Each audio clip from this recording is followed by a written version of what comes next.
नमस्कार, आप देख रहे हैं अभी तक और मैं हूं पर्ण दवे। सबसे पहले एक नजर हेडलाइंस पर। गोल्डन बॉय ओमकार सिंह का धनपुरी में आत्मीय स्वागत। अभी तक से खास मुलाकात में कहा, कितनी भी ऊंचाइयों पर पहुंच जाऊं, अपनी मातृभूमि को नहीं भूल सकता। ओमकार सिंह ने अंचल की खेल प्रतिभाओं को दिया अपने हाथों पुरस्कार। अभी तक पहुंचा सिंगापुर और मलेशिया। खूबसूरत शहर में डिसिप्लिन और सिविक सेंस है प्रायोरिटी। होटल मैरीन वे से दिखता है अद्भुत नजारा। ट्विंस टावर बेजोड़ शिल्पकारी का नमूना। अब हम चले विस्तार से। गोल्ड मेडलों के जरिए शहडोल संभाग का परचम देश ही क्या पूरी दुनिया में फहराने वाला शख्स, कालरी के 2 छोटों कमरों में पलकर बड़ा होकर दुनिया में शूटिंग के जरिए अपनी काबिलियत से हिंदुस्तान का झंडा गाड़े। ऐसा सबूत अगर अपने द्वार आ जाए तो भला किसका दिल नहीं चाहेगा उसका स्वागत करें। कुछ ऐसा ही माहौल था धनपुरी में। ओमकार सिंह के आने पर हर कोई उस पल को जहां अपनी आंखों में अविस्मरणीय धरोहर के रूप में रखने को तत्पर था, वहीं शायद ही कोई ऐसा रहा हो जो उनके समीप जाने की लालसा न रखता हो। ठीक ऐसा ही नजारा आज उस वक्त दिखा जब स्टाफ क्लब में ओमकार सिंह का स्वागत समारोह चल रहा था। आपको दिखाएं स्वागत समारोह की झलकियां। उससे पहले देखिए ओमकार सिंह के साथ अभी तक की बहुत ही खास मुलाकात। दुनिया में भारत को लगातार 3 गोल्ड मेडल दिलाने वाले कॉमनवेल्थ में हमारे मध्य प्रदेश के सपूत, अंचल की गौरव और खासकर कोयला क्षेत्र के लोगों को इसलिए पर फख्र है कि हमारे लाडले 2 छोटे से कमरों से निकल के दुनिया की चकाचौंध में भारत को एक अलग मुकाम तक पहुंचाने वाले ओमकार सिंह जी हमारे साथ हैं। ओमकार सिंह जी आपका नाम रोशन करने वाले ओमकार सिंह जी हमारे साथ शामिल है। ओमकार सिंह जी आपका बहुत बहुत स्वागत है। मैं सबसे पहली प्रतिक्रिया आपकी ये जानना चाहूंगी, जब आपने कॉमनवेल्थ गेम में पहला गोल्ड मेडल जीता तो उस समय आपको कैसा लगा? किसी भी खिलाड़ी के लिए जो किसी गेम के लिए प्रिपेयर करता है उसके लिए सिर्फ एक ही चीज़ उसके निशाने पर रहती है, गोल्ड। और जब गेम्स इंडिया में हो रहे हैं और अपनी धरती पे हो रहा है, आपको ये पता होगा कि जब आप गोल्ड लेंगे तो तिरंगा ऊपर जाएगा, राष्ट्रगान बजेगा, तो उस वक्त रोंगटे खड़े हो जाने वाली सिचुएशन होती है। मुझे बहुत खुशी हुई कि एटलीस्ट गेम्स की टर्निंग में मैंने इंडिया की तरफ से एक गोल्ड जीत लिया। आपने गोल्ड जीत लिया। आपको सबसे पहले किसकी याद आई? मैं जिसकी सबसे अधिक जिसकी याद आनी चाहिए था वो तो मेरी मम्मी, और वो मेरे पीछे खड़ी थी क्योंकि मेरे भाई और मेरी मम्मी दोनों गेम्स देखने के लिए आए हुए थे और I was very much happy to see them there in Delhi. और सब प्रेशर को उनके रहने से था कि उनके घर वालों के सामने परफॉर्म करना पड़ा पहली बार, but I was damn confident that I get a gold medal क्योंकि मैंने प्रैक्टिस काफी अच्छी की थी। आपने इसके पहले भी कई गोल्ड मेडल जीते हैं, राष्ट्रीय स्तर पे जीते हैं। इसके ठीक पहले आपने सिडनी में वर्ल्ड शूटिंग में भी एक गोल्ड मेडल जीते। आप क्या मानते हैं कि आप तो एक राष्ट्रीय हस्ती पहले से थे, एक लोग आपको नहीं जान पाए, इसे आप अन्यथा बिल्कुल नहीं लीजिएगा, क्या वजह मानते हैं इसकी, क्या हो सकती है? वेल, इंडिया में एक प्रॉब्लम है कि सिर्फ क्रिकेट को प्रमोट किया जाता है, थोड़ा बहुत मीडिया का भी साथ चाहिए और थोड़ा सा व्यूअर्स फ्रेंडली स्पोर्ट्स नहीं है शूटिंग, ऐसा लोग बोलते हैं। लेकिन अगर आप फाइनल्स दिखाओ शूटिंग के या स्टार्ट से दिखाओ तो 100% लोग इसकी तरफ भी जाएंगे। इंडिया के पास हॉकी के 7 गोल्ड थे ओलंपिक में, वो एक हिस्ट्री बन चुका है। लेकिन अभी लेटेस्ट बता सकते हैं कि इंडिया के पास ओलंपिक का एक इंडिविजुअल गोल्ड है, वो भी शूटिंग से ही है। तो अगर मीडिया थोड़ा और साथ दे, पेरेंट्स और स्कूल एंड कॉलेज अगर थोड़ा सा और इसके तरफ आगे बढ़े तो 100% पूरी दुनिया और पूरे हिंदुस्तान जानेगा कि शूटिंग क्या होती है और बाकी गेम क्या होते हैं, सब लोग जानेंगे। अब एक राज की बात आप हमारे दर्शकों को बता दीजिए, आपने बंदूक पहली बार कब उठाई? बचपन से उठाते आ रहा हूँ। असली बंदूक तो मैंने नेवी में आने के बाद उठाई सन 2002 में, लेकिन छोटे और खिलौने के बंदूक से खेलने का शौक मुझे बहुत पहले से था। अभी भी मेरे घर जाएंगे तो 2-3 प्लास्टिक की जो खिलौने बंदूक रखी होंगी। तो मेमोरी इतनी शार्प नहीं है कि मैं जब मैं 5 साल का था तो याद रख सकूँ, लेकिन मेरे ख्याल से 5 से 6 साल की उम्र में 100% मेरी बंदूक मेरे हाथ में थी। लेकिन जब असली बंदूक मैंने चलाई वो सन 2002 में चलाई। आज आप जहाँ बैठे हैं ये भी कोयला क्षेत्र है। आपने जहाँ से अपने जीवन की शुरुआत की, जहाँ पैदा हुए, वो भी कोयला क्षेत्र ज़्यादा होने की मालूम आ रहा है। आप बहुत छोटे से 2 कमरों के घरों से आप उठ के आज चकाचौंध की दुनिया में पहुँच गए हैं। लेकिन आपको क्या अपना पुराने दुनिया, आदमी कभी भी अपना पिछला नहीं बोलता मेरे ख्याल से, जैसा मैं सोचता हूँ। तो मुझे अपने पुराने दिन याद है, मुझे अपने नेवी के दिन याद है कि जब मैंने struggling to get into the navy team, क्योंकि नेवी टीम एक प्रेस्टिजियस प्लेटफॉर्म है। और जब मैं गया वहाँ पे तो मुझे कहा गया कि जो बहुत मेहनत करता है और जो बहुत ध्यान लगा के प्रैक्टिस करता है, जिसका अच्छे स्कोर होते हैं वही लोग आते हैं इस टीम में। तो मैंने बहुत जोर लगाया था और ऑब्वियस सी बात है जहाँ पर मैं पैदा हुआ और अपनी जिंदगी की जो सबसे स्टार्टिंग इम्पोर्टेंट 18 ईयर्स है मैंने यहाँ पर निकाले हैं। तो आई कैन रिकलेक्ट एवरीथिंग जो भी मेरे साथ हो रहा है। 100% में किसी भी टाइप की अगर मदद है, अगर आप कुछ पूछना चाहते हैं, आप किसी तरीके से किस तरह की शूटिंग में आ सकते हैं, इस तरह के अगर कोई भी क्वेश्चन है तो मैं उनका आंसर देने के लिए हमेशा तैयार हूँ। यहाँ पर शूटिंग रेंज खोलना थोड़ा सा मुश्किल है, अगर गवर्नमेंट सपोर्ट करेगी तो वो भी कर सकते हैं। बच्चे बहुत ज़्यादा पढ़ने में दिलचस्पी आजकल नहीं लेते हैं, उनको बोलना पड़ता है बार बार। आप आज ऊंचाइयों तक पहुँच गए, आप सोने पे सोना मुश्किल है, 11 सोने आपने लाए हैं। हमारे क्षेत्र के बच्चे जो अपना स्वर्णिम भविष्य यानी गोल्डन फ्यूचर बनाना चाहते हैं, उनके लिए आप क्या कहेंगे, किस तरह की तैयारी करें, तैयारी में क्या खास? बस जिस तरह से मैंने पढ़ाई की थी उसका भी एग्जाम्पल दे सकता हूँ कि मैंने 13 साल जो मेरे अपने स्कूल में निकाले हैं, मैं कई बार ट्राई करता था, इस बार फर्स्ट टाइम, इस बार फर्स्ट टाइम, लेकिन शायद अपना फर्स्ट इसलिए नहीं पाया था उन दिनों, क्योंकि शायद जितना मैंने सोचा था उसके गेम जो 2012 में होने वाले लंदन में, तो मैं बड़ा आप यहाँ के लोगों को क्या मैसेज देना चाहेंगे, अपने क्षेत्रवासियों को, खासतौर से कोयला कामगारों को जिनके बीच में आप रहे, पले बढ़े, आज बच्चे, उनकी बड़ी उम्मीदें, बड़ी अपेक्षाएं हैं आपसे, उनके लिए आपका क्या संदेश है हमारे माध्यम से? कभी भी अपना पेशेंस न खोए और हर एक कंडीशन में, किसी भी कंडीशन में, चाहे कितना भी पैनिक हो, उसमें पैनिक में ना है। किसी हर दुनिया में भगवान ने ऐसी कोई चीज़ नहीं बनाई जिसका सोल्यूशन नहीं है, हालांकि कभी कभी सोल्यूशन बहुत टफ होता है, तो हर चीज़ का सोल्यूशन है। तसल्ली से बैठ के सोचने समझने की बात है, और गम में भी खुश रहने की कोशिश करें तो आप हमेशा सक्सेसफुल रहेंगे। क्या ये मानते चलो कि मैं मध्य प्रदेश के ब्रांड यूनिवर्सिटी से बात कर रहा हूँ? ये हो सुना सकता है, फिलहाल ये सब चीज़ें मेरे दिमाग में उतनी ज़्यादा स्ट्राइक नहीं करती। जो स्ट्राइक करता है कि मैं अपना परफॉर्म कैसे कर सकूँ, शूटिंग कर सकूँ, कितने पॉइंट में ला सकूँ, तो फिलहाल I am concentrating in my shooting. आगे का करियर टाइम बताएगा। आपने हमसे बात की।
कामगार के घर का चिराग जो अपना बचपन दो छोटे से कमरों में गुजारकर दुनिया में देश का नाम रोशन कर रहा हो, और जिसने अब तक एक नहीं, दो नहीं, पूरे 11 गोल्ड मेडल और इतने ही सिल्वर मेडल जीते हों, कम फख्र की बात नहीं है।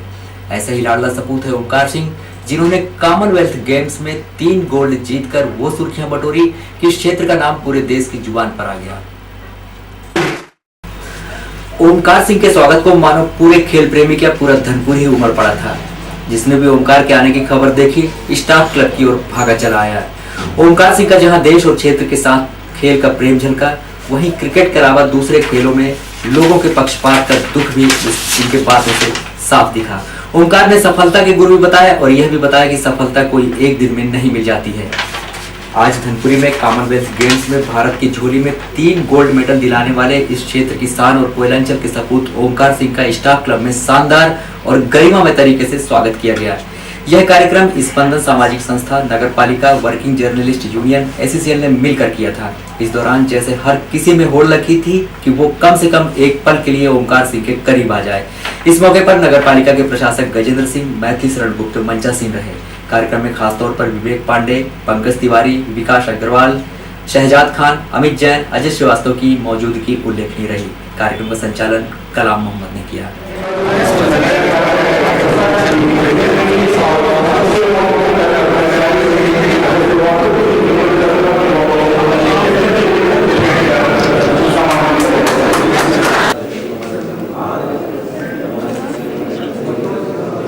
विकास भाई का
आइए अब चलते हैं देश से बाहर।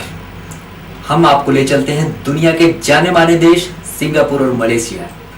सिंगापुर सिविक साइंस में बहुत आगे है। अनुशासन इस शहर की पहचान है। केवल 50 लाख की आबादी वाला सिंगापुर दुनिया में अलग ही पहचान रखता है। तो चलिए सिंगापुर सिटी केबल नेटवर्क के मैनेजिंग डायरेक्टर शोभाराम पटेल और मनीष सिंह के साथ।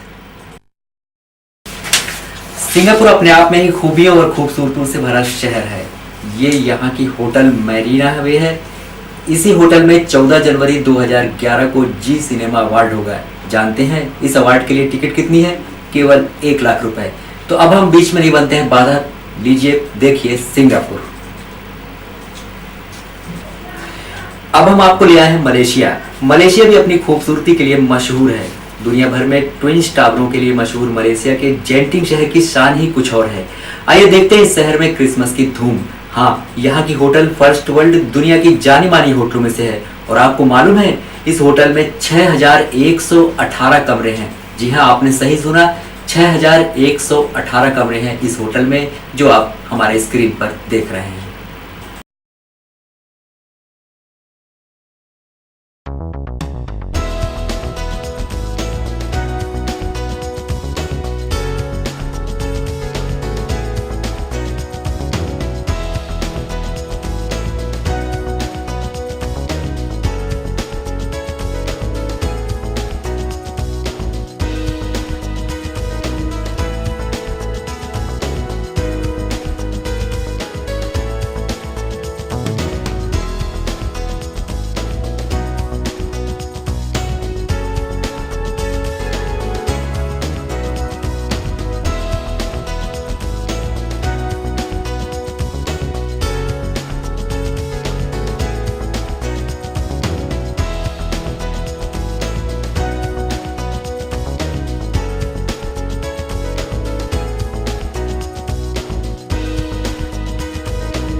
अच्छा मामला है।